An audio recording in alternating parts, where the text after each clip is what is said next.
All right, let's get straight into it. If you're prepping for the Queensland bar exams, this is for you. We are going to build your practical, go-to playbook for one of the most powerful defensive tools in civil procedure, summary judgment for the defendant under Rule 293. Let's dive in.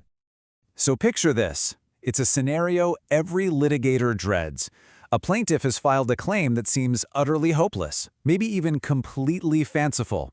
But every single day that claim stays on foot, your client is bleeding money and time. This is exactly the kind of high-stakes problem that summary judgment was designed to solve. So how do you pull the plug on a meritless case and fast? Here's our game plan for today. First, we'll look at the weapon itself, Rule 293. Then, and this is crucial, we'll break down the critical two-part test you absolutely have to satisfy. We'll also cover why the courts are so cautious about this, look at where these battles are usually fought, and finally, we'll clarify the huge difference between a summary judgment and a strikeout. Okay, so your primary weapon against a claim that has no legs is found right there in the Uniform Civil Procedure Rules, the UCPR, and we are talking specifically about Rule 293. You really want to think of this as the defendant's ultimate power play to end a case early, without the massive time and expense of a full-blown trial. Now let's look at the rule itself. Subsection 1. The timing here is key. As soon as your client's notice of intention to defend is filed, the gate is officially open. This rule gives you, as the defendant's counsel, the explicit right to march into court and ask for judgment to be entered right then and there, case closed. But here's the catch. Just because you can apply doesn't mean you'll win. For the exam, you have got to have this two-part test from Rule 293, subsection 2, memorized. The court has to be satisfied of both of these things. First, that the plaintiff has no real prospect of succeeding, and second, that there is simply no need for a trial. You have to win on both limbs. It's not one or the other. Okay, so let's really drill down on that test from Rule 293, subsection 2. What does no real prospect of succeeding actually mean in the eyes of a judge? Because let me tell you, it's a much higher bar than you might think. So this first limb, it sets a very high bar. We're not just talking about a weak case here. We're talking about a case that is properly fanciful, not realistic. This usually comes up when the plaintiff has zero evidence, or maybe no admissible evidence to prove a vital part of their claim. A classic example is Hayes versus Hayes. The person challenging a will couldn't point to a single shred of evidence that the deceased lacked capacity. The claim was hopeless, and bam, summary judgment was granted. And you know, once you've established that first limb, it leads you straight into the second. This part of the test, no need for a trial, is often just a direct consequence of the first. I mean, if you've already shown that the plaintiff has no real prospect of success because they're missing a key ingredient, well, what's the point of a trial? It would be a complete waste of the court's time and everyone's money. The two limbs really do work hand in glove. Now, before you get too excited and start drafting Rule 293 applications for every weak-looking case that crosses your desk, we need to talk about the huge flashing warning sign the courts have put up around this. It's called the cautionary principle, and it means judges are incredibly reluctant to deny a plaintiff their day in court. The court sees summary judgment as a pretty drastic step, and you see this sentiment echoed in the case law over and over again. The power to just summarily dismiss a claim, it's not taken lightly. The cases are just full of warnings that this power must be exercised with, and I quote, great care, and a whole lot of caution. And here it is, the classic authority you need to have in your back pocket for the exam.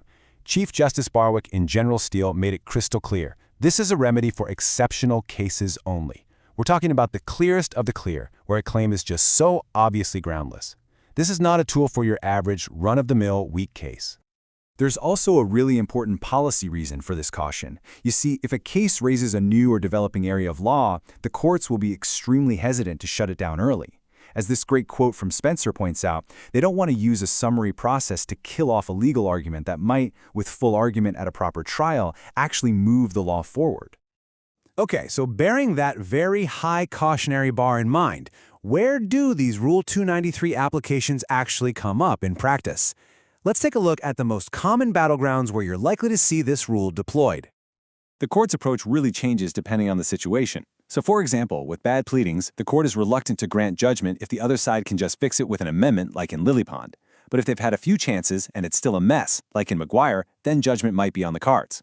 With limitation periods, if the facts about when the clock started ticking are all over the place, the court will be cautious. But if the limitation defense is a clear, unanswerable slam dunk, like in Haller, that's a perfect candidate for summary judgment. And you can even win on a tricky point of law, so long as the basic facts aren't in dispute. Okay, now for a point that trips up so many people in exams. Please pay close attention to this. It's the difference between summary judgment under Rule 293 and striking out a pleading under Rule 71. They might both end a case early, but trust me, they are fundamentally different animals and they have very, very different consequences. Here's the critical distinction. A Rule 17.1 strikeout, it attacks the form of the pleading. You're saying the document itself is defective. The result is just an interlocutory order, and the plaintiff can usually just go away and try again with a better pleading. But Rule 293 attacks the substance of the actual case. You look at the evidence and you say this claim has no hope. The result is a final judgment. This creates res judicata, which is a fancy way of saying the matter is decided forever and cannot be brought again. A win under Rule 293 is a fatal game-over blow. All right, let's lock in the absolute key takeaways. For your exams, you need to have this down cold. Rule 293 is the defendant's power play. You must satisfy the two-limb test in Rule 293, subsection 2. Remember, it's an exceptional remedy applied with extreme caution, just like they said in General Steel. A win is final, it creates res judicata, and it is fundamentally different from a strikeout under Rule 171. Please burn those points into your memory.